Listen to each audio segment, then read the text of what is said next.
Hi, I'm Sarah Mackenzie. Happy to be here with you for this conference today.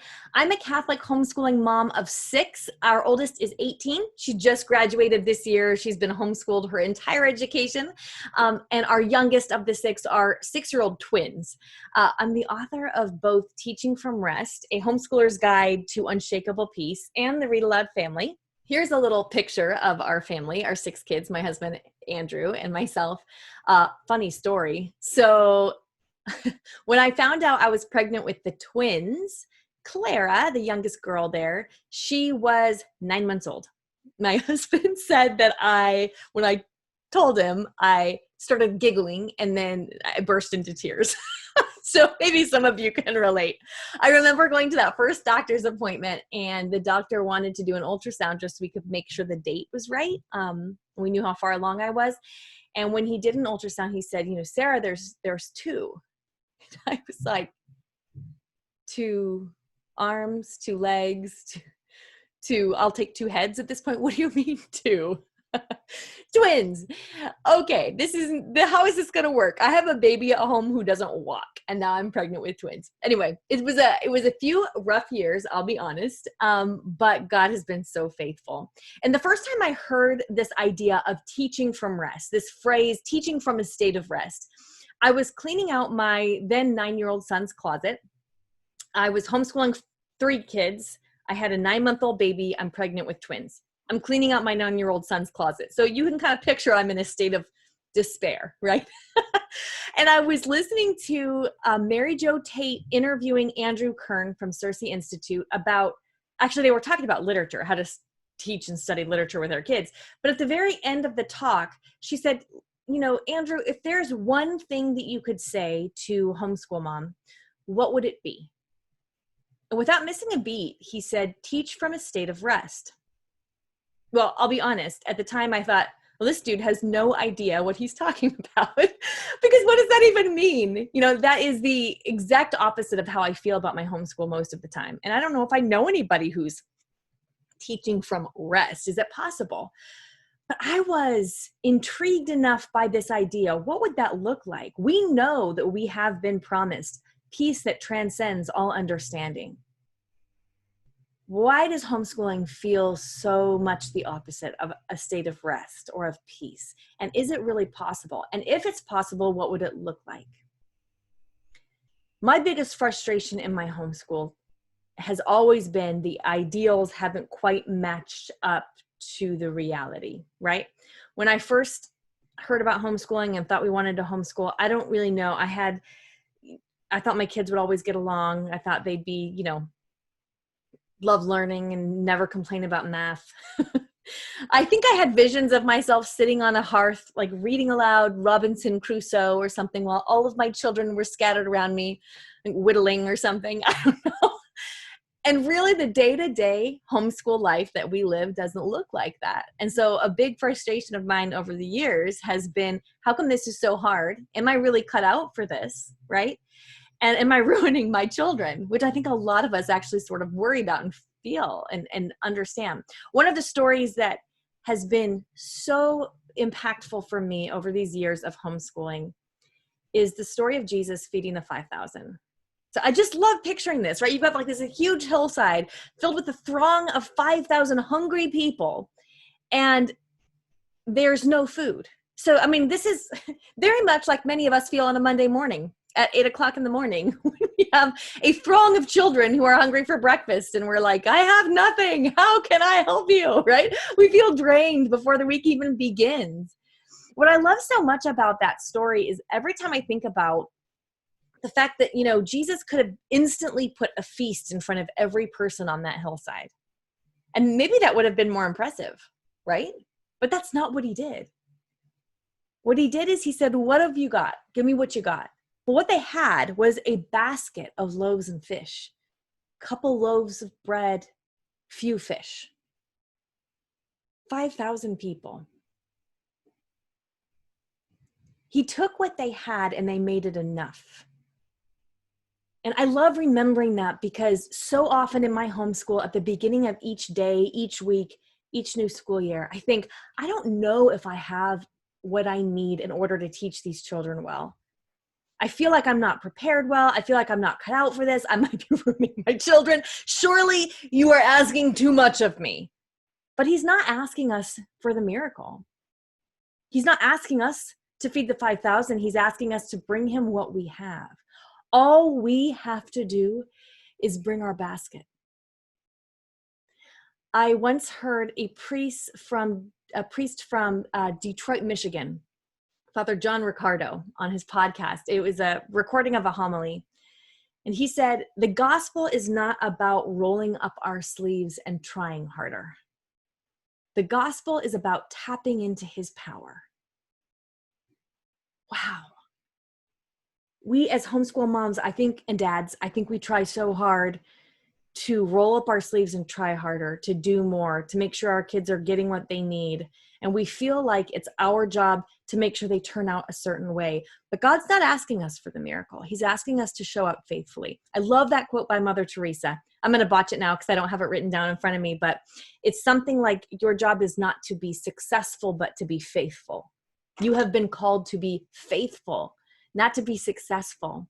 We tie so much of our own worth and value up in whether or not our kids come out the way we want them to, or our education, the education we give them bears the fruit that we hope it will, forgetting that he's never asked us for that. He asked us to show up faithfully, to bring our basket. I love this image I once heard from James Clear, an author. He was talking about an ice cube. So let's just do this together. Imagine that you're in a room that's 26 degrees, okay?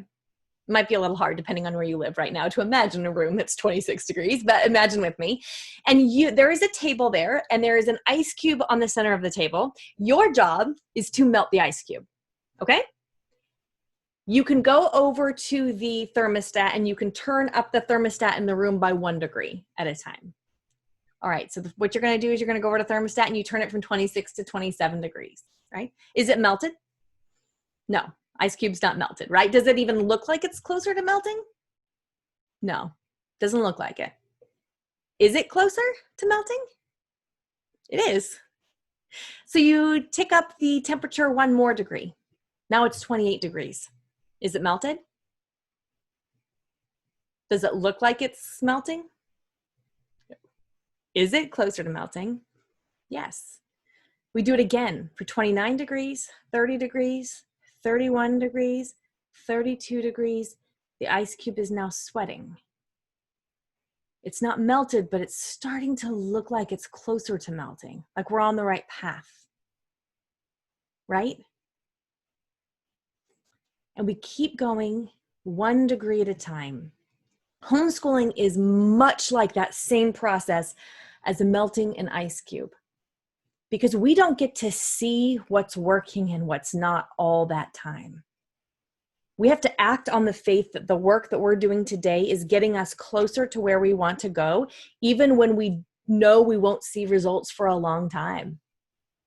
I have some bamboo right here, and I love this image too of bamboo, because if you know anything about bamboo, you'll know that when you, this is terribly dusty, that's kind of embarrassing. When you plant bamboo seeds, nothing happens for 5 years.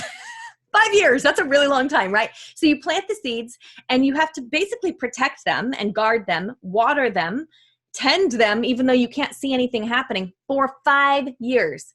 And then at 5 years, it starts shooting up from the ground. Really what's been happening is all that time underground, it's been creating this, I don't know if you can see this on the camera or not.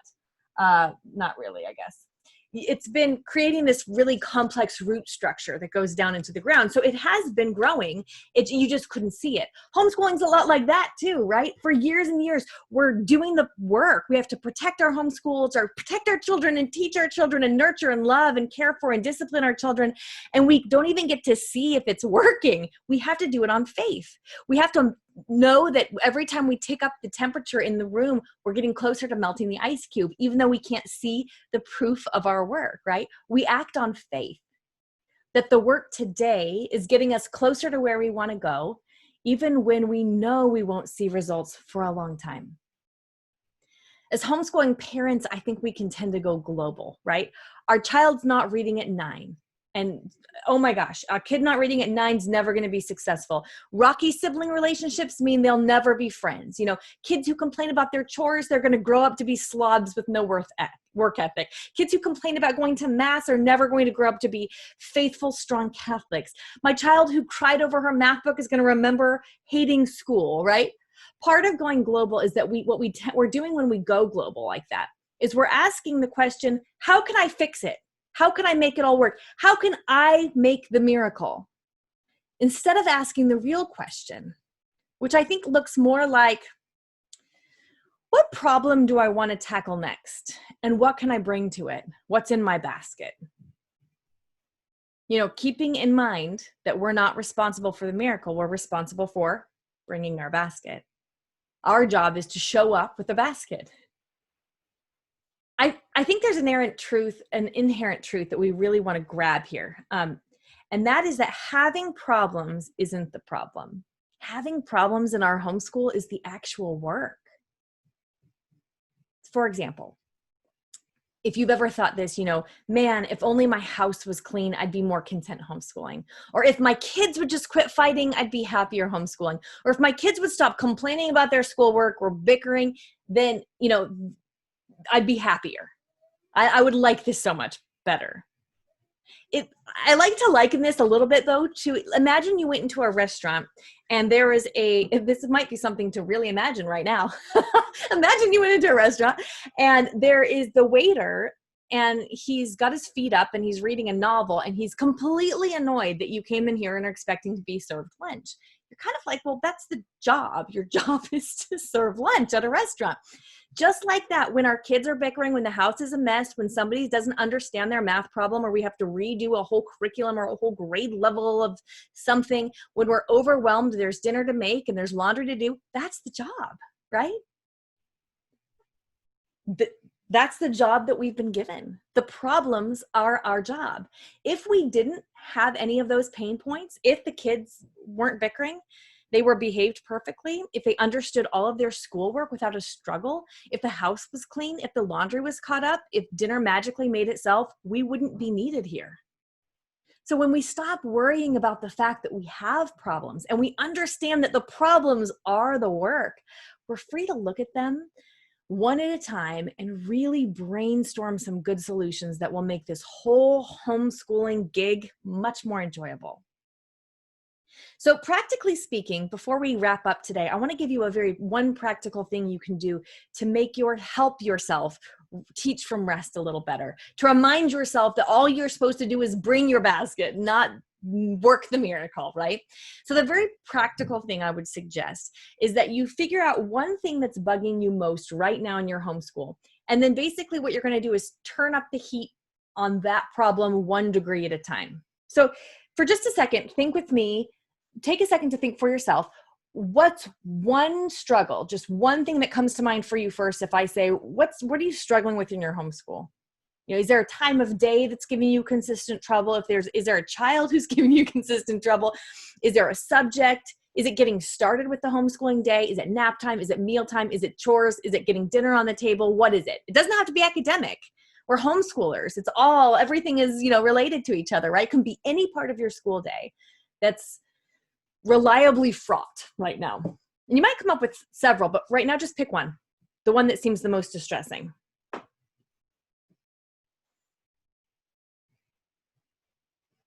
Got it? Did you pick one? Okay. We're going to turn the heat up on just that one problem. So what's a 1 degree shift that you can make? Remember, you're not fixing it. We're just bringing our basket here. We're just taking that ice cube that's on the table and we're going to turn the degree up from 26 to 27 degrees. A tiny shift that probably won't fix anything. It's probably not going to be a miracle worker, but it's going to slowly over time make an impact. Here's an example. A lot of times I have found that the beginnings of a day or a lesson, the beginning is the hard part for us. So beginning of the day, just getting everybody to do the things they need to do, including myself, in the morning so that we can start our school day, or beginning our lesson. Whether that's a math lesson or a read aloud or any part of our school day, right? Beginnings are difficult. So one tiny 1-degree shift I could make is intentionally smiling at every person at the beginning of something. This is a tiny shift. It's not going to change everything, but it is going to make a tiny shift, right? I did notice at one point in my life that I smile more at strangers than my own family, right? I smile more at the grocery clerk or somebody I pass on the street than I do at my own family, the people I love more than anyone else on the face of the planet.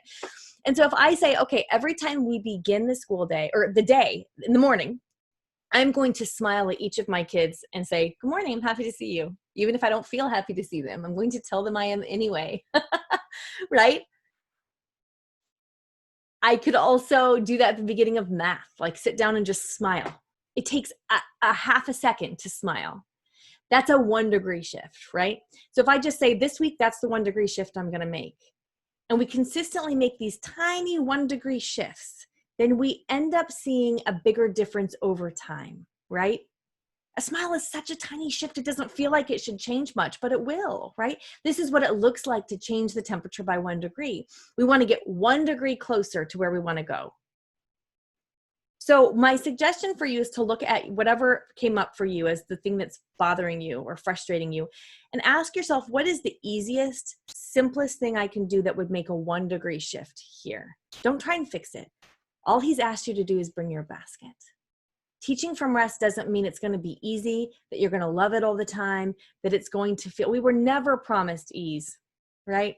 We were never promised that it was always going to be happy and joyful and feel easy, but we were promised a peace that transcends all understanding.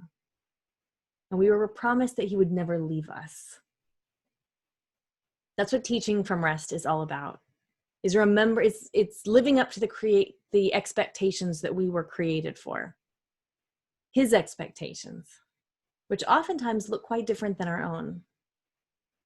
So I hope that making a 1-degree shift in an area of your homeschool that you're struggling with will make an impact for you right away, but that you'll remember that you won't always see the results of that impact right away. That sometimes it's like bamboo, right? You might not see the fruit of all your work for a long time, but that's what faith is for. We act in faith anyway. We dig into principles like this to help us teach from rest every single month in RAR Premium, which is Read-Aloud Revival Premium, my online community. I would love to invite you to join us there. You can find out more about it at rarpremium.com. This summer especially, we're digging into getting ready to teach from rest, like setting ourselves up this summer to help us teach from rest in the coming school year, so that we can teach with joy and delight and with unshakable peace, even when things don't go the way we planned, even when things don't feel like we're making progress. I pray that you make 1-degree shifts in your homeschool that will help you love your family and love others better, and will help you raise kids who love God and love others better. Thank you so much for joining me today. God bless you.